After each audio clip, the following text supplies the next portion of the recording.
आसामाव फैनानै बुंबाय दाखालिबावै गावसोरनि पार्टी अफिसाव मिटिंआव बुंबाय बड'लेण्ड मोननायनि क्राइटेरिया गैया बड'लेण्डखौथ' आंनो नांगौ बड'लेण्ड मोननायनि क्राइटेरिया गैया बड'लेण्ड मोननायनि क्राइटेरिया मा बबे लेखायाव फरायनानै बबे इउनिभार्सिटियाव फरायनानै बबे कलेजाव फरायनानै बबे संबिधानखौ फरायनानै बबे पलिटिकेल साइन्सनि लेखाखौ फरायनानै बुंदों इन्डियायाव मोनसे रायजो जानोबा क्राइटेरिया नांगौ होननानै दिनैसिम कुनु मोनसे रायजोखौ क्राइटेरिया लानानै बानायाखै रायजोफोर सोमावसारनायखाय बिनायखाय नांगौ जानायखायसो रायजोखौ सोरजिदों इन्डियायाव कुनु मोनसे रायजोआव 1000 जन आईएएस अफिसार 1000 जन आईपीएस अफिसार 1000टा इंडस्ट्री 1000टा इंफ्रास्ट्राक्चार बानायनानै रायजो जानो होनाय कुनु रायजो गैया भारतवर्षआबो उदांस्रि जानाय समाव मोनसे गरिब हादोरसोमोन बे हादोरनि रांखान्थिया मोजां नङामोन समाजखान्थिनि अबस्थाया गाज्रिमोन राजखान्थिनि थासारिया मोजां नङामोन बै समाव भारतआ हादोर हिसाबै जोनोम जादों दिनै बिथाङा गुबुन हारिनि सिगाङाव जेराव सरकारानो खर' गंलायनांगौ जायो अफिसारफोरा दिनै जुक्तियाव जोंजों देरहानो हाया बिथांमोना बड'लेण्ड मोना बड'लेण्ड होनो हाया होनना बुंनो हाया बैबायदि समाव जोंनि सोरबा सासेया थांनानै बड'लेण्ड होनो नाङा जों बड'लेण्ड बिग्राफोरखौ दिल्लीयाव लायनो साहा लाल साहा लोंना हरनांगोन होनना बिसोर बुङो जुदि दिल्लीयाव बिथाङा जोंनो लाल साहा लोंनो नांगौ होननानै बुंनो हायोब्ला बर' आफाया रायजो राजाफ्रा लुबैदों बड'लेण्डखौ मानो बिनानै लाबोआखै दिल्लीया दिसपुरा बिथांनि बायदिसो सोलियोबा दिनै बिथाङा मानो बड'लेण्ड जेंनाखौ एनडिपिनि सावरायनायखौ सुस्रांनानै होआखै दिनै जोंनि सोंलु मानगोनां रायजो राजाफोर दिनै जोंनि मेगन सिगाङावनो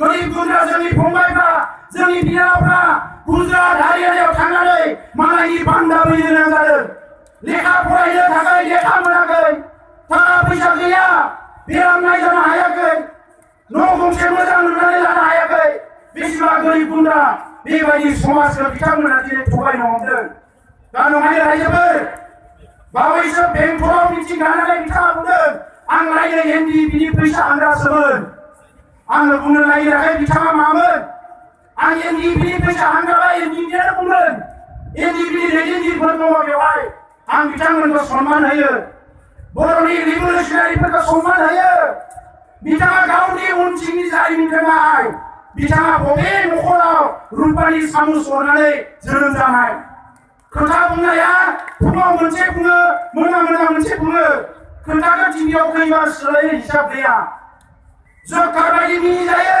गुबुन हारिफोरजों खोथा बुंजेनबानो मिनियो गुबुन हारिफ्रा जोंनि हारिफ्राबो बर' हारिखौ बिथाङा लासिंसिं खालामदों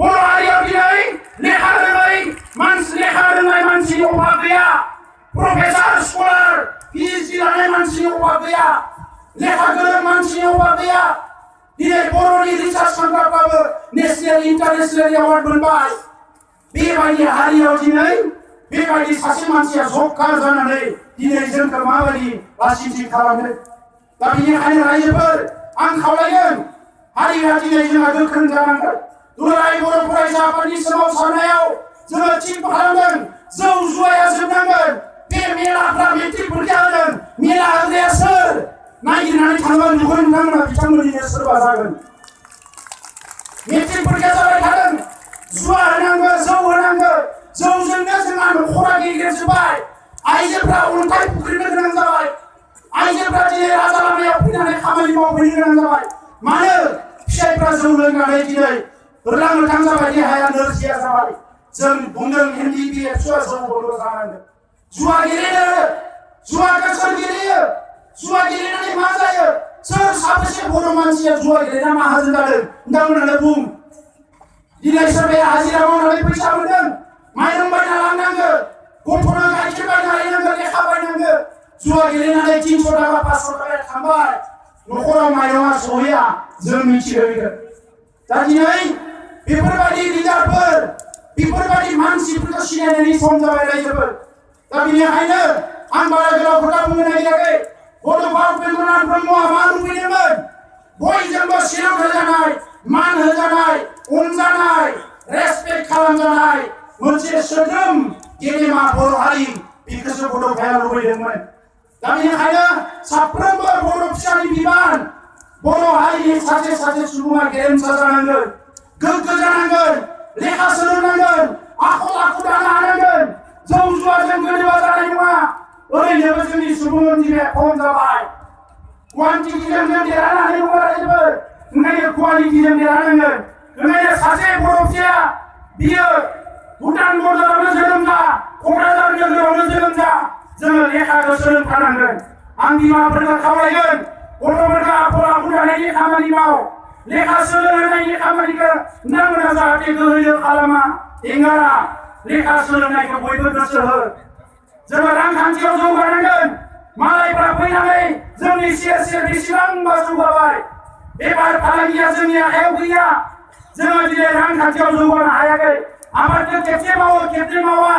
रायजोफोर रांखान्थियाव जौगानांगोन। बड'लेण्डआ माला मोनगोन माला मोना बियो मोनगोन। नाथाय दिनै जाय हारिया खस्थ' खालामो, हार्ड वार्क खालामो, खामानि मावो, बेसो जौगानो हायो। ओंखायनो आं नोंथांमोनखौ खावलायगोन, जोंनि आइजोफ्राथ' जेसेबां गोख्रोंखा, हौवाफ्राबो खामानि मावनायाव फासाया, नाथाय बेखौ रांखान्थि जौगानायाव बोरै बाहायनो हायो नोंथांमोना बेवहाय गोसो हो। सेंग्रा सिख्ला लाइमोनफोरखौ गोदाव सोराव जानो होनो नाङा। बिसोरो दिनै आदार ससेयावनो लेखा गारनानै ओरै थाङा ओरै फैया जादों। बेखौ बयबो समाजा कन्ट्रल खालामनांगोन रायजोफोर। आरो बड'लेण्ड सोमावसारनाया बियो मोनथाम लामाजों थांगोन। गिबि लामाया जाबाय सुबुंनि सोमावसारनाय।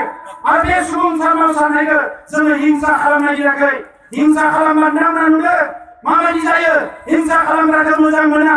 दिनै पाकिस्ताना उग्रबाद खालामदों। पाकिस्तानखौ मुलुगा बयबो मुगैदों। दा नंखायनो जोंबो हिंसा खालामालासिनो गावनि हायाव गावनि मोन्थाइखौ मोननो थाखाय गणतान्त्रिक भाबै जोङो सोमावसारनांगोन। आरो दिनै बर'फ्रा बे सोमावसारनायखौ साक्सेस खालामनो बारा गोजान लामा गैया। ओंखायनो 1 नाम्बार सोमावसारनाय। सोमावसारनायनि मुङाव खुनु लेखा फरायनाय मावनाय दांनाया थाथ'नो मोना। सोमावसारनायखौ बेजोंनो लांफाबाय थानांगोन। हारिमुखौ जों गोख्रों खालामनांगोन। बैसागोखौ मोजाङै जानांगोन। गाननाय जोमनाय गासैबो गावनो सोरजिनांगोन। गावनि हारिमुखौ गावनो गोख्रों खालामना लानांगोन रायजोफोर। दा ओंखायनो सुबुं सोमावसारनाया गिबि लामा। नैथि लामाया राजखान्थि। नोंथांमोना नुदों BSc मोननो थाखाय इलेक्सन गेलेनांगोन, BTC मोननो थाखाय इलेक्सन गेलेनांगोन।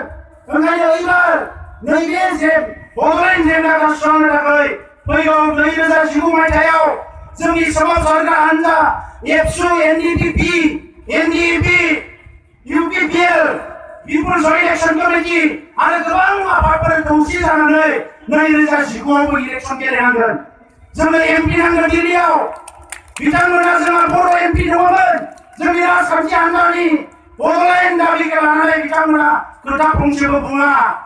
खोथा फंसेबो बुङाबा जेंनाया बोरै सुस्रांजानो? गोदो जोंहा MPआ देरहालांदोंमोन। सानसुमा खुंगुर बसुमतारी, इउजि ब्रह्म धरना होदोंमोन, रायज्लायदोंमोन। बै समनि अटल बिहारी बाजपेयी, बै समनि माखासे दैदेनगिरि LK आडवाणीमोनजों BTC एकर्ड जादों। ओंखायनो रायजोफोर एबार 2019आव जि लकसभा इलेक्सन जागोन, सोर मा खालामो खालामा, सोरबा खुन्दुं कम्बल फैसा सिगिनानै खोथा बुंनो फैगोन। नाथाय रायजो राजाफ्रा 5,000 मुंख्लंनि खोथाखौ गोसोखांनानै, बड'लेण्ड सोरजिनायखौ गोसोखांनानै, मोनद' हारिया ST जानायखौ होबथानांगौ। बे खोथाखौ गोसोखांनानै खौसे जानानै जाहाथे सोमावसारग्रा हान्जाया जायखौ होयो बिनो भट होनानै MP देरहायो। आं नोंथांमोनखौ खावलायखानानै दोनबाय। जोबथारनाय लामाया सावरायनायनि लामा। बावैसो सरकारा बुंदोंमोन हम मिनिस्टार राजनाथ सिंहखौ जोङो लोगो हमहैदों। बिथांमोनखौ खुलुमनानै खावलायनानै मोनद' हारिनि ST होनांगौखौ होबथाबाय। बिथांमोना नाथाय ST जानांगौसो होनदों। दाख्लै बावै बानसावलाबायबाय। एबसुआ ओरै लिरदों, NDP प्रग्रेसिभआ ओरै लिरदों। मोनसे हारिया मोनसे हारिजों सान्थियाव दोननो थाखाय माखासे खामानिखौ मावो। नाथाय सरकारानो जे लिरदों ST होनांगौ होननानै, बे सरकारा लिरनायासो बयनिख्रुइ डेन्जार। बे खोथाखौ रायजो राजाफ्रा गोसोआव लाखि। दा बेनिखायनो रायजोफोर बे मोनद' हारिखौ ST जानायनिफ्राय दाख्लै बावै नोंथांमोना बनजार लानानै सोमावसारबाय, धरना होबाय, आसाम बन्द होबाय। ज' ज' आसामनि ट्राइबेलफोरखौ खौसे खालामनानै जों होबथानो हाबाय। नाथाय सरकारा फैफिनोबा आरो बेखौ लाबोनो नागिरगोन। ओंखायनो जोंनो बेखौ होबथानो थाखाय एमपि नांगौ। जों दाख्लै बिथांमोनखौ खावलायनानै जेरैखि जाया बन्द खालामनो हाबाय। नाथाय बिथांमोना खोथा होदोंमोन जे 15 तारिख फेब्रुवारिनि गेजेराव जेरैखि जाया नैबे सोमावसारग्रा हान्जाजों 3 खनायारि सावरायनानै बड'लेण्ड जेंनाखौ बोरै सुस्रांनो हायो बिनि माबा नङा माबा लामा बर'नाय जागोन होननानै। नाथाय थांनाय 14 अक्ट'आव काश्मीराव उदखारिफोरनि जि बमा होनानै माखासे मानसि बुथारनाय बिनिफ्रायनो भारतनि अबस्थाया गाज्रि जाबाय। बिनि उनाव मोनसेनि उनाव मोनसे अफिसारफ्रा जोंनियाव निमाहा बिदों जे नोंथांमोनजों रायज्लायनाया थालांबाय। नाथाय उपाय गैया, देशआ ओरैबायदि जाबाय। जों बुंदों जों जेबो सानाखै, जोंनि जेंनायाल' सुस्रांनांगौ। दा बिथांमोना जोंजों नै दाख्लैबो रायज्लायबावदों मानगोनां रायजोफोर। दा बेनिखायनो जों आसामारि दिनै